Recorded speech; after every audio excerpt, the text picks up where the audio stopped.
हमारा स्टेशन जो है ना वो स्टेशन इस टाइम हमारे पास जी प्लास्टी का।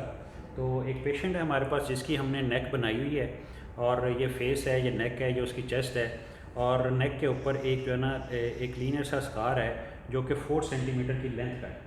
तो ये स्कार है और हमने जी प्लास्टी के ऊपर बात करनी है। तो डॉक्टर साहब, आपके ख्याल में ये एक पेशेंट है जिसको नेक में कंट्रैक्चर डेवलप हुआ है इस स्कार की वजह से, तो उस कंट्रैक्चर को डील करने के लिए हमारे पास क्या क्या ऑप्शन हैं आपके ख्याल में? सर, नेक कॉन्ट्रैक्चर को हम मल्टीपल वेज में डील कर सकते हैं। It depends upon the shape of the contracture and extent of contracture. Sir, in this case there is a linear scar which is causing the contracture, and in this scenario Z plasty is the ideal choice. Great. आप कहते हैं कि क्योंकि ये linear scar है, yes sir, तो इसलिए ये स्कार पे जी प्लास्टी की इंडिकेशन है। कोई स्कार और पे जी इंडिकेशन है जो प्लास्टी पूरी होती है जी प्लास्टी की इसके अंदर?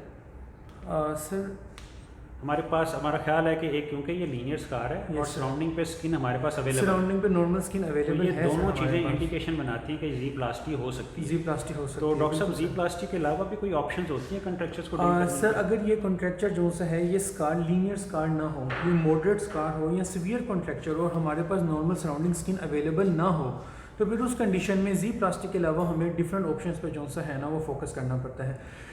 सर, अगर हमारे पास मॉडरेट कॉन्ट्रैक्चर है, मॉडरेट कॉन्ट्रैक्चर का मतलब है कि mild to moderate surrounding normal skin available है हमारे पास, तो उस केस में सर हम स्कार को एक्सरसाइज करते हैं। उस स्कार को जो हमारे पास डिफेक्ट क्रिएट होता है उसके ऊपर हम ग्राफ्टिंग कर देते हैं।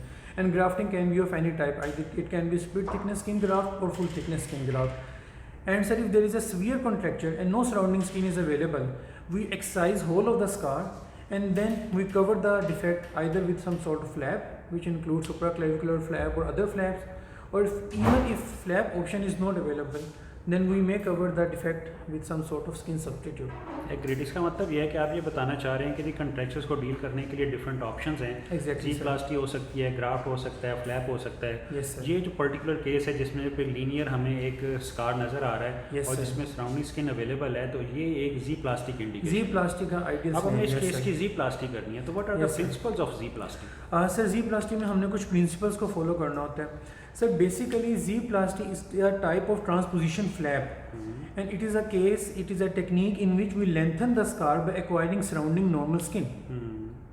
सर, उसके कुछ प्रिंसिपल हैं। पहला प्रिंसिपल ये है कि we create 3 limbs and these 3 limbs should be of equal length and angle between these limbs should be equal. Sir, अगर मैं परफॉर्म और बस प्रिंसिपल्स हमारे पास चाहिए। Yes, sir, हमारे पास ये दो बनाने हैं जी प्लास्टी के अंदर, और Yes, तीनों sir. लिम्ब जो हैं उनकी They length should be same of होनी equal चाहिए, length. और उनका जो इन बिटवीन एंगल है वो वो भी इक्वल सेम होना चाहिए। Yes sir. अब आपके सामने ये एक स्कार है, Yes, sir. लीनियर स्कार है, सराउंडिंग स्किन अवेलेबल है, जी प्लास्टी करनी है, इसकी लेंथ 4 सेंटीमीटर अवेलेबल है। Yes, sir. तो ये Exactly, प्रिंसिपल्स को sir. अप्लाई करके दिखाएं कैसे होगा काम। Yes sir. सर, पहली चीज़ ये है कि इसकी जो लेंथ है वो 4 सेंटीमीटर है। ये सिंगल हमारे पास है। अगर हमने 2 और लेंस क्रिएट करनी है, they should be of 4 centimetre. Plus the angle between these limbs should be equal. Sir, the ideal angle in case of Z plasty is 60 degree. Yes sir. Sir,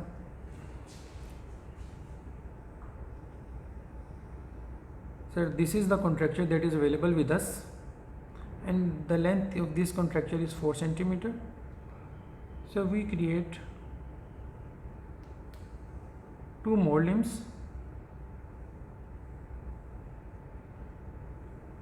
and they should be of 4 centimeter as well.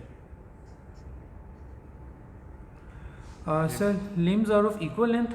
Now talking about the angle between the central limb and the surrounding limbs should be, sir, it should be equal.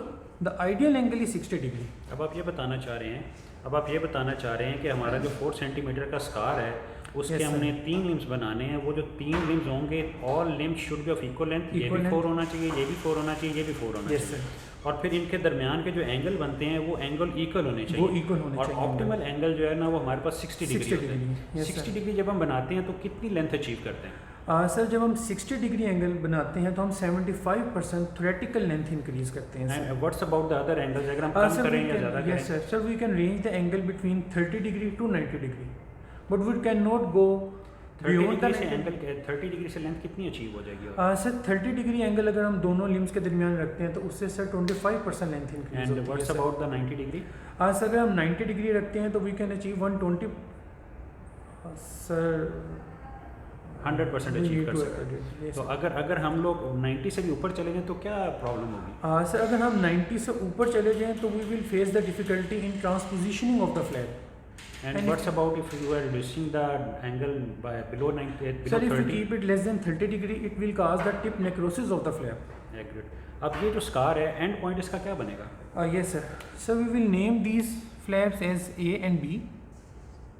And sir, after transposition of these flaps, sir, some sort of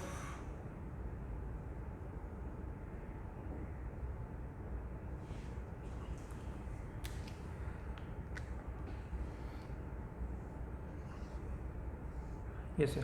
Sir, this will be the final picture. तो वो जो आपका ये limb है, ये limb इस format में आ ये लिम्ब जो सा है वो इस फॉर्मेट में आ जाएगा सर। स्कार जो सा है वो सराउंडिंग स्किन एक्वायर करके लेंथन हो गया और जो कॉन्ट्रैक्चर है वो रिलीज हो जाता है सर।